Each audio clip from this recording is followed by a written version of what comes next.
Everyone, Nick the Smoking Irishman here. Hello, Hart and Pine. This is a video for your Father's Day contest. Vaping, because when I'm in the truck, when I'm working, I'm trying to quit smoking, and smoking a pipe in the truck's a pain in the butt, at least to me it is.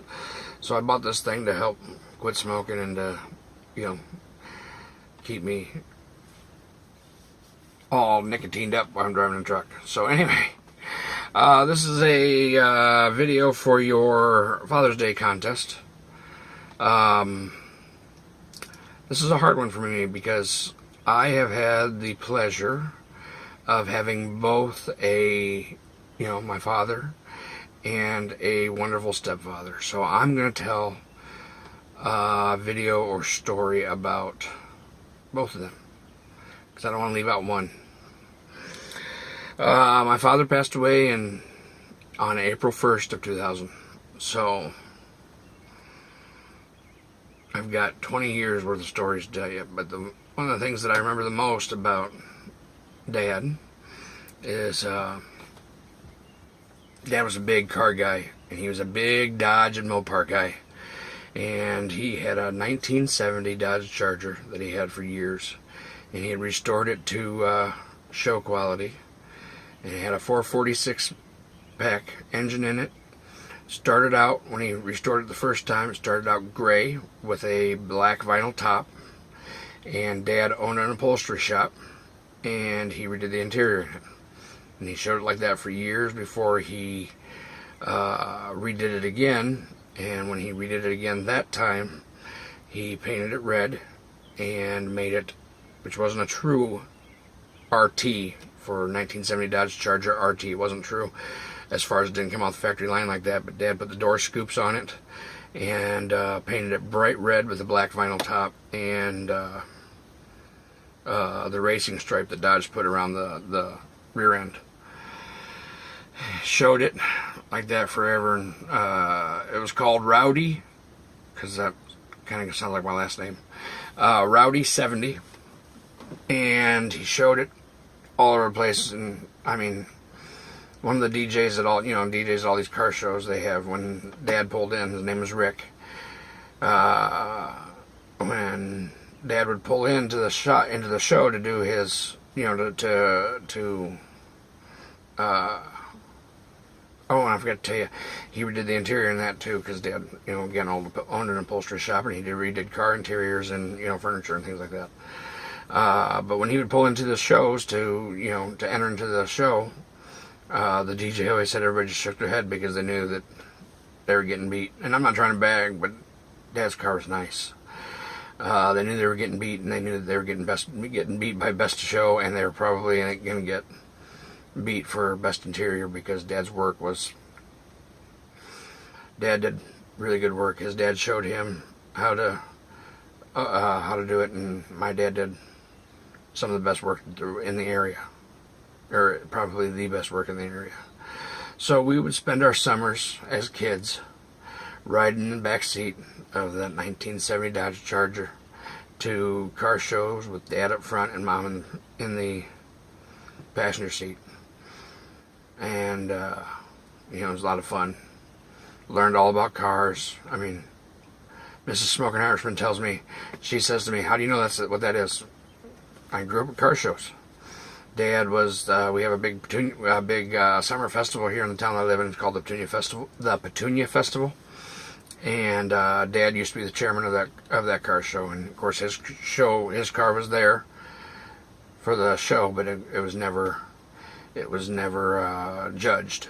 And then the year after Dad died, the guy who ran it, they named the Best Interior award the Rick Rowley Best Interior award. So that's what I remember, is Mom and Dad being together and going to car shows, spending our childhood in the backseat of that car, going to car shows, and and Dad winning. So Dad died in 2000, and I'm pretty sure, I can't remember, I just asked my mom, and she hadn't sent me or just texted my mom, and she hasn't sent anything back yet, so I'm guessing. I'm pretty sure Dad died in 2000, and then along came my stepfather in 2005. My stepfather's a wonderful man. Mom did the best she could for 5 years, raising 3 boys, and I was 20 years old, but I had a younger brother who was 18, and then I had a younger than that brother who he's 7 years younger than me, so he was probably 12, 13 when Dad died. Mom did the best she could raising 3 boys, and she did a great job. And I know everybody says this, but I have probably the best mom in the world. But then 5 years later, after Mom doing what she could, came my stepfather, Dwayne. Dwayne's a great man, and showed us that, everything was going to, I guess after 5 years of living with it and dealing with it and, and things like that, and Mom doing the best she could by herself, Dwayne came along and he showed us that everything was going to be okay and made us a family again. So, not that we weren't a family, but finished it, So, I mean, I have lots of wonderful stories about Dwayne, but that's the best thing about Dwayne is that out of all the things that he's done, that's the best thing is that he completed the family that was missing a big part of it. But been pretty heavy video, so I'm going to tell you a story that I actually wasn't there for, but everybody in my family knows about Dwayne. We live in a little town north central Illinois, and about an hour away is the little bitty town of, it's a little artisan town of Galena. We try to go there once a year, at least once a year, and just kind of, it's got shops up. It's an old town. They've, they got a historical society, and that in the old downtown district, they have, rules, like you have to finish, if you're going to buy a building or whatever, you have to take it all back to, natural for the most part, actual wood frame windows and stuff like that. And so it's a big tourist attraction, and we try to go there twice a year and walk around, and you just kind of see things that you don't get to see anymore because they're all little, they're not big, huge chain stores like Walmart or the Gap. They're little mom and pop stores that have started up and, whatever. Well, anyway, there's a company up there called the Galena Canning Company, and they make barbecue sauces and dips and all that from scratch right in the back door, or right in the back room rather. And Dwayne and my mom were up there one time,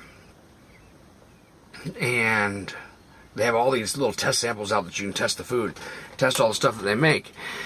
And they have pretzels for mustard and little pieces of bread for other things, and then they had some tortilla chips for hot sauce and stuff like that. And Dwayne walked up, and I've been there and I've seen it, and because since then, my mom, when we've gone up with my mom and everything, she's shown me. So I've seen it.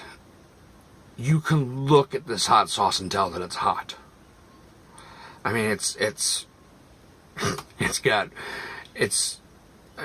can look at it, and you look at it and you get heartburn. So Dwayne walked up there and took the chip out and big old honking scoop of that hot sauce and put it in his mouth, and he didn't even get it chewed and eaten before he was running to the cash register to try to buy a drink. So Dwayne's stomach controls his life. He is not a big man. I'm a big dude. He's not a big man. There's another story. Dwayne loves at Easter time those chocolate covered marshmallow eggs. Loves them. So when they come out, he typically goes and buys, and they come in what looks like an styrofoam egg carton. He'll go and buy 10 of them, and he'll eat a whole dozen of these eggs from across town to home, and then he wonders why he don't feel good. So Dwayne's got all kinds of other stories, but I wanted to kind of end it on a happier note, since I was kind of heavy before. Thanks to Hart and Pine for the opportunity to tell these stories, and to get me thinking about my dad and about how wonderful my stepdad is. I appreciate that. That's about it. Thanks for everything. And as always, wherever you go, whatever you do, may the luck of the Irish be there with you. Thanks a lot, guys.